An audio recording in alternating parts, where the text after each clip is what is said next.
सावनी अवनाने आम्हाला शाक केले. गवत उपटून उपटून हैराण झालो मित्रांनो.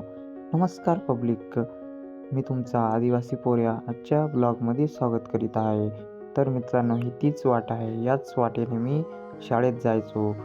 किती घनदाट अशी आता गवत तुंबले. मुलं कसे जात असतील. इकडे ती दिसते ती वाजडी नदी मित्रांनो. त्या वाजडीच्याच किनारी आमची शाळा आहे. इकडे हे वहळ किती सुंदर असे दिसत होते.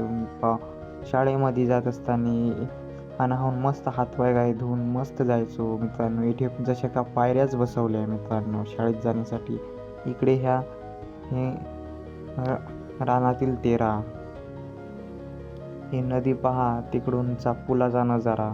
इकडं अशी घनदाट जंगल, या जंगलातून वाट काढत शाळेत जायचो. इथं आल्यानंतर आईशी गवत उपटत होती. गवत अजून निम्म पण नव्हतं.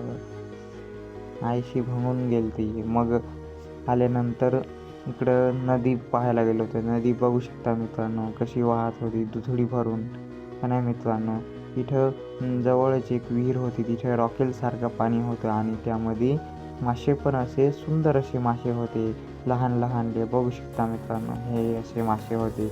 जसे की आता रॉकेल बघायला पण नाही मिळत, तसं पाणी रॉकेलसारखं किती सुंदर असं दिसत होतं. मग ही तीच शाळा आहे मित्रांनो, ज्या शाळेमध्ये मी 5वी ते 12वीपर्यंत शिक्षण घेतले. आणि हे इकडे शेवटी असं एवढं गवत उपटून ठेवलं आणि बाकीचं दुसऱ्या दिवशीला ठेवलं. इकडे ही पाणी पिण्यासाठी म्हणजे सुंदर अशी जुगाड. इकडे मग परत घरीच्या दिशेने मी निघालो.